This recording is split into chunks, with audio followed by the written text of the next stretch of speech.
एक गांव में कानाई अपनी पत्नी कमला और छोटी बेटी फुली के साथ रहता था। कमला पूरे दिन घर गृहस्थी के सारे काम संभालती थी और साथ ही अपनी छोटी बेटी फुली की भी देखभाल करती थी। दूसरी ओर कानाई गांव के एक दुकान में समोसा सिंगारा बनाने का काम करता था। उसके हाथों के बने समोसे सिंगारे सभी को बहुत पसंद थे। उसके बनाए समोसे खाने के लिए सब लोग आते थे।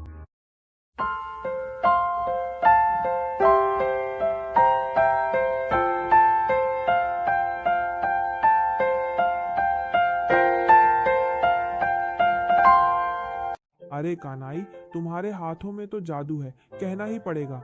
नहीं तो क्या मैं इस उम्र का आदमी एक साथ बैठकर 66 समोसे खा सकता हूँ।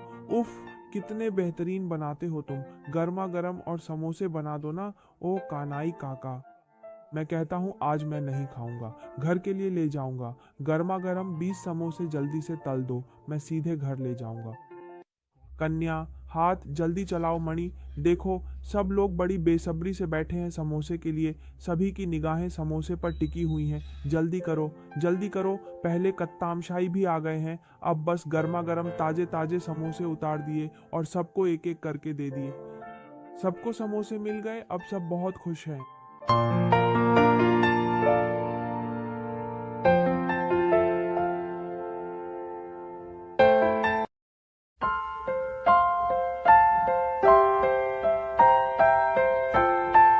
जय माँ, जय माँ, आज बहुत पैसे का फायदा हुआ।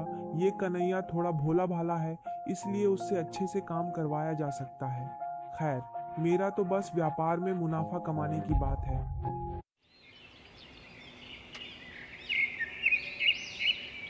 माँ और मामा, आपने तो कहा था कि मेरे जन्मदिन पर बहुत सारे लोगों को बुलाकर दावत कराओगे, लेकिन आपने तो किसी को भी नहीं बुलाया, किसी को भी नहीं खिलाया।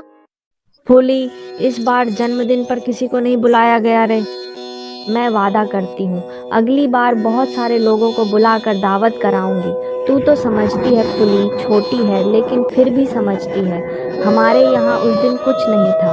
तेरे बाबा समोसे का काम करते हैं, जो थोड़े पैसे मिलते हैं उसी में हमारा घर किसी तरह चलता है। नहीं माँ, मैं कुछ नहीं सुनूंगी। तुमने तो पिछली बार भी कहा था कि इस बार बहुत सारे लोगों को बुलाकर दावत कराओगी, लेकिन इस बार भी तो नहीं कराई। हे भगवान, मुझे अपनी इस छोटी बेटी को कितनी दिलासा देने वाली बातें कहनी पड़ती हैं। भगवान करे एक दिन उस पर भी कृपा हो। काश मैं अपनी इस छोटी बेटी का जन्मदिन एक दिन बहुत धूमधाम से मना सकूं। फुली के लिए बहुत दुख होता है। इतनी छोटी सी बच्ची मुझसे जिद करती है कि उसके जन्मदिन पर बहुत सारे लोगों को खिलाऊं। हमें खुद ही तो ठीक से गुजर बसर नहीं होता, उसे कैसे समझाऊं। गिन्नी, तुम तो जानती हो कि कत्तामशाही महीने के आखिर में सिर्फ 300 रुपये मजदूरी देते हैं। उन 300 रुपयों में कितनी मुश्किल से घर चलता है, ये तो हम ही जानते हैं। अगर हमारे पास पैसे होते तो हम खुद ही एक दुकान खोल लेते। गिन्नी, अब क्या किया जा सकता है, बताओ। मैं कह रही हूँ कि तुम कत्तामशाही से ज़रा कहो ना, इस महीने की मजदूरी थोड़ी जल्दी दे दें, और अगर वो कुछ पैसे उधार दे दें तो लड़की को थोड़ा मछली खरीद कर खिला सकूं। कत्ताम शाही जितने कंजूस इंसान हैं, उनसे उधार मिलना तो मुश्किल ही लगता है। लेकिन हाँ, मेरा अगर आप अपना पैसा मतलब इस महीने की मजदूरी पहले ही दे दें तो अच्छा ही होगा।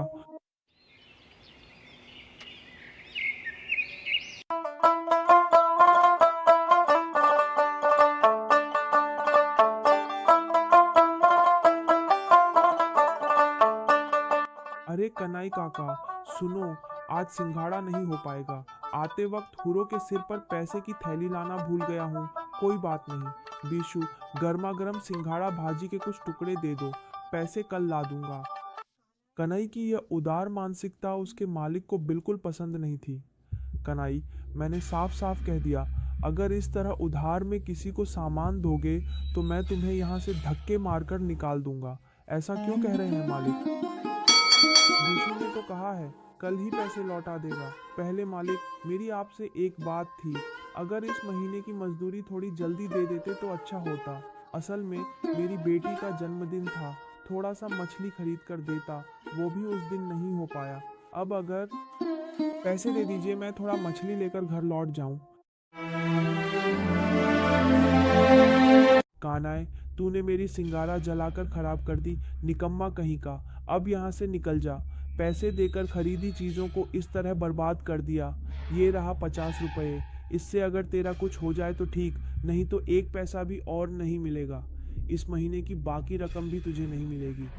आज ही तुझे यहाँ से निकाल दूंगा। मुझे माफ़ कर दीजिए कप्तान साहब, मुझसे गलती हो गई। असल में बात करते करते मैंने सिंगारा जला दी। मुझे माफ़ कर दीजिए। अगर मैं काम नहीं करूँगा तो मेरे परिवार के साथ कौन खड़ा होगा कप्तान साहब? कोई माफ़ी नहीं। तू अभी इसी वक्त यहाँ से निकल जा। तेरी जगह मैं और भी अच्छा नौकर रख लूँगा। मेरा कारोबार वैसे भी चलता रहेगा। अब काम नहीं रहा। मालकिन, बात करते करते कुछ सिंगारा जला दिए थे, कत्ता मशाए ने निकाल दिया। अब क्या करूं? घर कैसे चलेगा? कुछ समझ नहीं आ रहा। क्या करूं? तुम्हारी नौकरी चली गई, अब हम क्या खाएंगे? हाय हाय, भगवान ने ये दिन भी दिखाया। घर कैसे चलाएंगे मालकिन? सोच सोच कर तो मेरी रातों की नींद उड़ गई है। अच्छा, अगर थोड़ा सा दिमाग लगाए तो घर में जो थोड़ा सा मैदा, आलू, मसाले और तेल है, उनसे अगर कुछ सिंगाड़े तल लें तो अगर हम इन्हें बेचें तो कैसा रहेगा? लेकिन इससे क्या घर चल पाएगा और कौन खरीदेगा? हमारा तो कोई दुकान भी नहीं है। इसके अलावा हमारे पास और कोई रास्ता भी नहीं है। फिलहाल तुम हमारे उसी वैन में सिंगाड़े बेचने जाओ। अगर इससे फायदा हुआ तो बाद में और बड़ा कारोबार कर पाएंगे।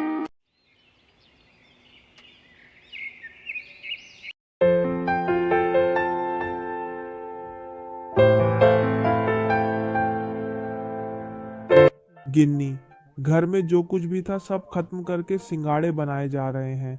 बहुत चिंता हो रही है। क्या ये बिकेंगे? इसके अलावा हमारे पास और कोई रास्ता नहीं है। तुमने सिंगाड़े बना दिए और मैंने तल दिए, अब तुम जाकर बेचोगी। बस देखो क्या होता है। गांव के उन घरों के पास जाकर बैठो, फिर देखना। उम्मीद है कि सब लोग खरीदेंगे।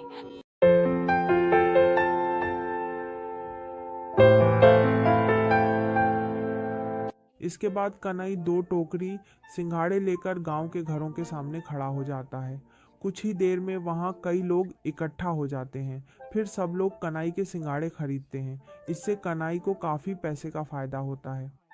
इस तरह हर दिन कन्हई के सिंघाड़े खाने के लिए गांव के बहुत से लोग इकट्ठा हो जाते हैं और उसके सिंघाड़े धीरे धीरे बिक जाते हैं और उसके पास बहुत सारे पैसे आ जाते हैं। समझी गिन्नी, हमारे सिंघाड़े के कारोबार से हमें काफ़ी अच्छा मुनाफा हो रहा है, लेकिन 2-4 सिंगाड़ों से काम नहीं चल रहा। बहुत सारे लोग इकट्ठा हो रहे हैं। सोच रहा हूँ इस बार एक दुकान खरीद लूँ। क्या मज़ा बाबा। अब हमारा भी एक नया दुकान होगा क्या? मज़ा।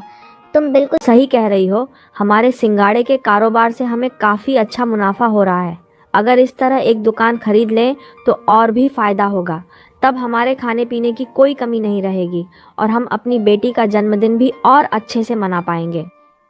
अगली बार हम और भी अच्छे से मना पाएंगे। समझी गिन्नी, जो कुछ भी होता है अच्छे के लिए ही होता है।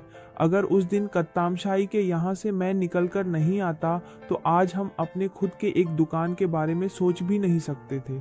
उस दिन कत्तामशाही ने मुझे निकाल कर अच्छा ही किया था। इसके बाद कन्हई और उसकी पत्नी ने एक समोसे की दुकान खोली। वहां वे समोसे बेचना शुरू कर देते हैं। अरे बौदी, इतने दिनों बाद तुमने सही काम किया है। दादा तो हमेशा बाहर से समोसे लाते थे, उससे हमारे गांव के इतने सारे लोगों का काम नहीं चलता था। अब इस समोसे की दुकान में सब लोग दिल से जितना चाहे समोसे खा सकते हैं। बौदी, मुझे 10 समोसे दो, एकदम गरम गरम समोसे तल कर देना, ठीक है? अभी देती हूँ। गरम गरम समोसे तेल में डाल दिए हैं। जैसे ही तलकर तैयार हो जाएंगे तुम्हें दे दूंगी।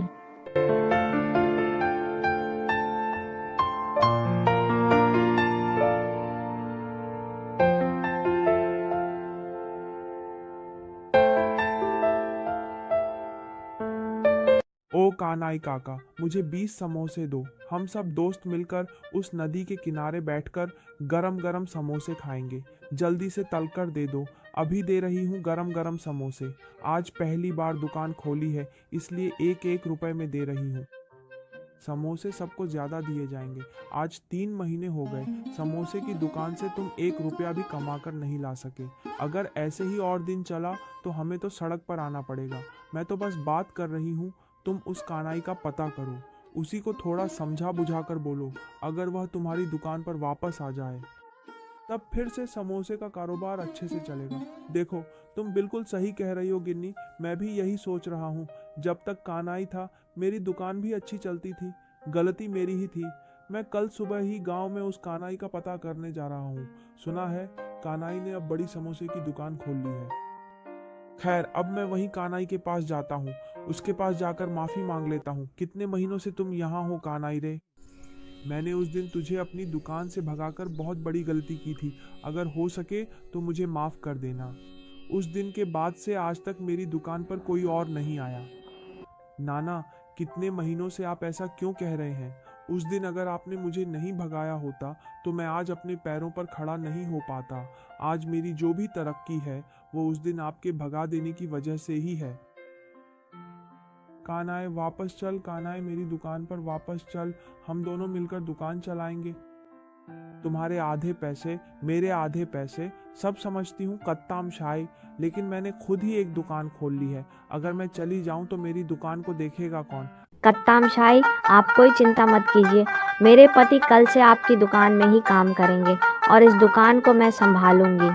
खुश रहो बहू, तुम लोगों ने जो मेरी मदद की है मैं उसे कभी नहीं भूलूंगा। इसके बाद कनाई कत्तामशाही दुकान में पहले की तरह ही समोसे बनाने का काम शुरू कर देता है।